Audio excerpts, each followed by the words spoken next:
Ayan, hello po. Kain po tayo. May bisita kami si Jeff. Oh, kasi wala yung Marias. Hello po, magandang gabi po sa lahat. Ayan, shout out sa Marias ko dyan sa Davao. Kay Mylene, kay Minita, at kay Russell. Ayan. Ganon din kay shout out sa inyo Neri, kay Neri, kay Erna. Kasi nakita ko rin siya, sa PB Team in Davao. Si Madeline. Shout out din kay Madeline. Ayan. Daral ka mabuti. Daral kayo mabuti dyan. Oh, ayan. Si Minita ay, ano sabi mo Jeff kanina? Si Minita? Ano daw sabi sa'yo? Hindi na siya talaga. Hindi na talaga babalik si Minita. Nag-i-enjoy po si Minita sa Davao ngayon. So kasama niya kanina sila Madeline. Ano?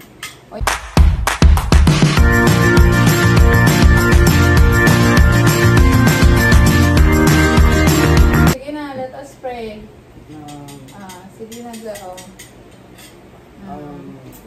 Lord, thank you Lord sa blessings binigay mo sa amin, lalo na itong pagkain na binigay mo sa amin, Lord. Salamat Lord sa ngayong araw, sa pag-protection sa amin na kahit saan kami napunta, Lord. Salamat po sa iyong gabay.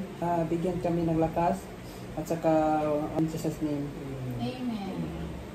Okay.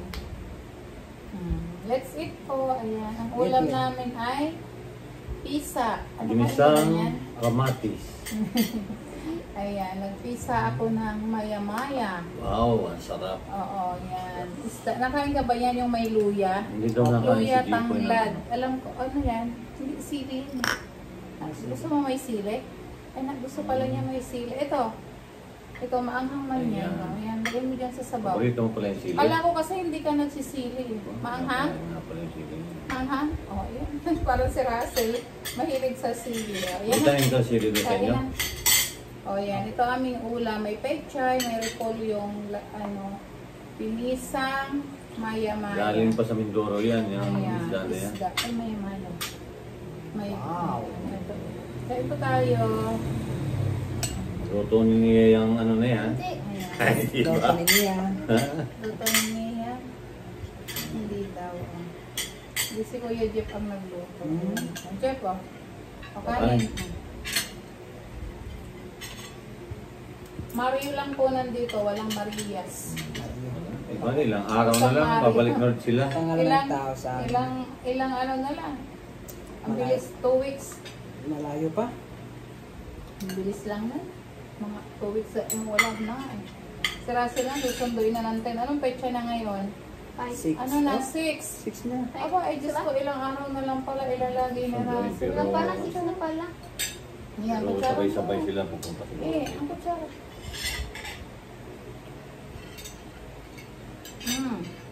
Kain po tayo. Masarap yung sabaw. May luya, tanglad. Wow.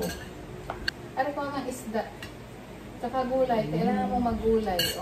Tapos Ang gulay. yung ibang pagkain, Jeff, Try mo try mo tikman. Kasi yung first time mo nakita ng pagkain, tikman mo rin, ano? Opo. Kung hindi mo gusto na talaga, at least natikman mo siya. Ganyan kasi, ganyan din kasi sila dati, sina Maylin, Nita. Ayaw ko kain. Pati mga pizza. Oo. Ayaw isda. Hindi sila mapakain dahil, pero Islang ngayon, dagat ka. minsan nga yung ano, yung puset, galing pa sa probinsya, Opo. nagluto kami, yung may tinta. Hindi nila kinain. Hindi, ayaw na kumain, pero ngayon, yun ang gusto nila, yun ang Maylin. Saan Nita? Gusto na nila ngayon. Ano Tama yan? talaga. Sangig. Sangig sa ano, ayan o. Kasi may mga tanim ako dyan sa paligid. Hindi doon. Tanim ni Paul yan. Kinukuha ko doon. Si Paul kasi may mga halaman doon sa likod ko. Meron siyang Picture doon, di pa kinuha. Ayaw pala. Dapat pala Sisirain, dapat pala yung pechay. kinain mo. May pechay po doon si Paul sa likod ng bahay niya. May tanglad. O, doon ako nakuha ang tanglad. May tanim din siya doon ng sibuyas. Yung mga sibuyas niya, mahaba na ang dahon. Doon ako nakuha. Buti nga may taga-tanim po kami. Wala siya, kinukuha namin. Wala naman sa dito, lagi nasa Davao eh, no? Yung mga, Hindi kami kukuha. yung mga sibuyas niya, mahaba na ang dahon. Kinukuha ko. Wala naman sila dito, doon sila sa Davao. Kain po tayo. Yan.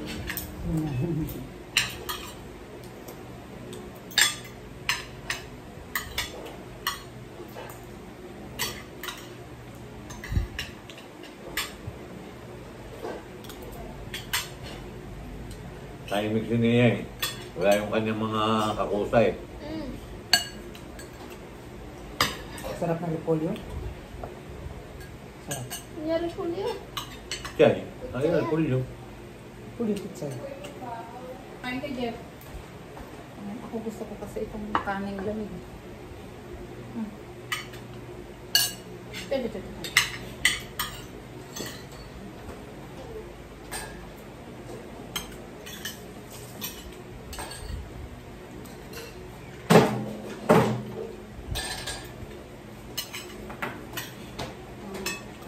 Kain, Jeff. Ayan, gulay. Sarap yan. Nasabi parang ng ina, hindi ka rin nakain ng yung dilis. Totoo ba? Mga Maliit na maliit ganyan. na, opo. Oo, bakit? Hindi ka nakain? Hindi po ako Sarap yung dilis eh. Try mo, pagka ano. Kung ano yung Sabi ko, Mabel. pagkain doon. Pag-almusal. Marami din sa amin yan. Ay. Sa amin. Doon hindi ka nakain. Opo, marami din sa amin. Ayun, tuyo o yung sariwa? Yung ano, yung Yung dilis, tuyo. yung mga tuyo. Ano na? Sarap yun. Ang sarap yung gawin sa dagat yun.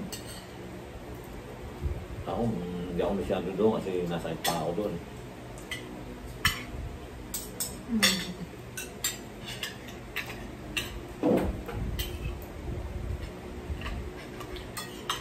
Ano po yun?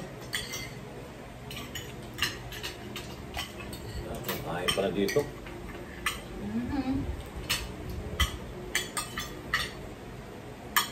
Kami kanina kumain ni na. Ano tayo kumain kanina? Papay. Papay. Sa SM. Papay? Sa SM. Lupa. Lupa. Di lupa. Kasi anong lupa? Lupa. Muntin lupa. SM Muntinlupa. Lupa. Hindi pa kayo nakakain. Ako, hindi ako kasali ah. Tapos sinama ko sila doon. Galing kami kanina ni Jeff doon sa school. Na parang nag-decide na po kasi si Jeff na dito na lang siya papasok sa malapit. Oh. Gusto ko yung wala. At saka hindi ka mainit doon. Oo. Hindi ka At mainit. hindi pa yung magulo yung utak mo. Gusto daw niya malapit na lang. O, yung school kanina, nagkataon, nakita namin si Sinea doon. Katabi ng school ni Sinea. Malapit lang. Isang sakay lang mula dito. Isang sakay ng jeep. Tricycle lang dyan sa ano, mabilis din naman. Pwede ka rin maglakad eh pag umaaga. Yun. Kaya lang medyo malayo baka mali. Mas malayo kasi iniisip ko rin kung magko-commute siya. So nag-isip kami ni Paul na baka dyan na lang siya sa malapit ipasok. Medyo Malapit. ano, gusto mo na ba doon? Opo, gusto ko rin. Kasi kakaunti yung mga estudyante daw. Hindi tulad doon sa Nakita niya kasi sa pamantasan. Ganun ko talaga, university yun. Malaki yun, maliligaw ka doon. Ay ba to? Malaki yan eh. Malaki kasi yung school yun. Hindi nga kayang iposto isang araw yun.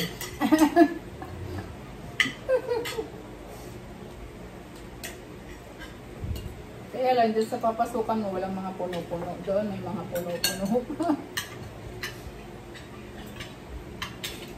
Ano naman dyan, Jeff, kasi college ka no?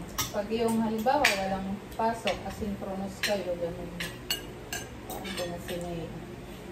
Kasi pag mag-travel siya ng Muntinlupa, kasi Bilibid, kasi sakay ka jeep, tricycle dito jeep, tapos pagdating mo doon sa Bilibid, dalawang tricycle pa uli, tapos maglalakad ka medyo mahaba-haba. So parang yung oras din. Kaya,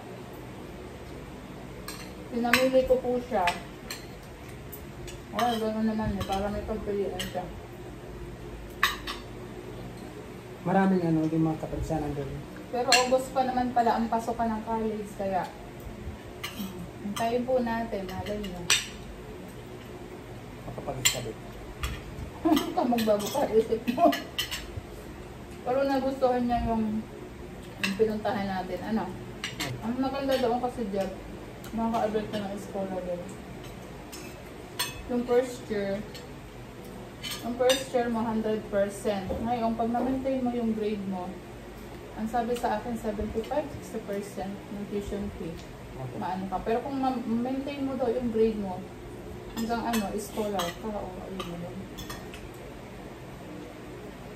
Pero, sa tingin ko si Jet, napaka-bright nitong batang to. Hindi lang ito nakatutok doon sa kanila. Ano, Jeff? Kaya mo Kapag maintindihan. Hmm. Kapag maintindihan. Kapag hindi mo maintindihan, magtanong. Tama. Kasi hindi mo naman maintindihan. Hindi, saka ngayon, kumbaga, magpo-focus ka sa iyong pag-aaral, di ba? Opo. Focus ka naman sa pag-aaral mo. Doon, hindi ka naman nagtatrabaho. Aral bahay ka lang, di ba? Para bahay. Lilinis ka lang ng bahay mo. Yun lang. Hindi ka naman mag-working student. Bibili ka ng alaman eh. Malaman mo doon sa paligid ng bahay mo. Sasanay siya ng maagang gumising. Yun ang pinakamaganda. Oo, tama. Yung kanina, 3 AM. Kanina. Kaya na? Opo. Maaga pa rin kasi natutulog pa. Kahit 9 AM matulog ako at saka 8 AM, gumising ako. 3 AM, kahit walang alarm sa cellphone ko. Automatic yun. Maganda yun. Mag-alarm lang ako kapag isang oras lang yung tulog ko. Pero mag-a-alarm ka pa rin kasi kung may pasok mo. Kailangan mong mag-alarm. Basta yung discipline lang, matulog ka ng maaga, kung may assignment ka naman, kung may time naman kayo na araw na half day, may ganun kasi pag college, may time kayo na full day. Ganun kami, may minsan, kahit alas 7 ako pumasok, alas 7 pa rin ang aking uwi, pero may vacant yun. May vacant yun. Pwede kang mag-library, mag-aral ka din sa ganun. Pag-ipoy, mangga. Hindi na ako sa mangga? Ha? Hindi na ako sa mangga? Ayun nga, bawal Okay. yan, bawal yan. Nabusog na ako sa mangga? Ha? Nabusog ka. Sarap yung mangga eh. Atis, alam mo yung atis? Ate, Nakain kang atis? Mangga po. Sabi mo, Sarap yung mangga. mangga. sabi ni Mylene, kapag siya kumakain ganyan ako sa... Ay. Sarap. Ganyan nga. Thank you po for watching. Nabusog po ba kayo? Ayan, nabusog. At saka lalo na yung salamat po sa papunod sa aming vlog po. At saka lalo na yung mga followers namin. Marami pong salamat po. At sana nandyan tayo sa mabuting katawan. Nandyan tayo sa mabuting kalusugan po. At ingatan natin yung sarili natin. At saka lalo na yung si Sir Paul. Marami pong salamat po Sir Paul. Yung mga yung opportunity na binigay mo sa akin po. At saka yung mga sponsor ko po, maganda pong gabi po. At sana nandiyan kayo sa mabuting katawan. At lalo na yung sa pag-aaral ko, pagbutihan ko yung pag-aaral ko, pangako ko po na pagbutihan ko talaga pag-aaral ko. Thank you po. Shout out Nanay Amy, Tita Carmen Custodio. Init po ngayon ang panahon. Napaka-init dito sa amin. Sobrang init talaga. Ayan. Kay Ma'am Richelle po, hello. Shout out po sa lahat ng mga sponsor ko po. Maraming salamat. Marami pong salamat po sa inyo. Ayan.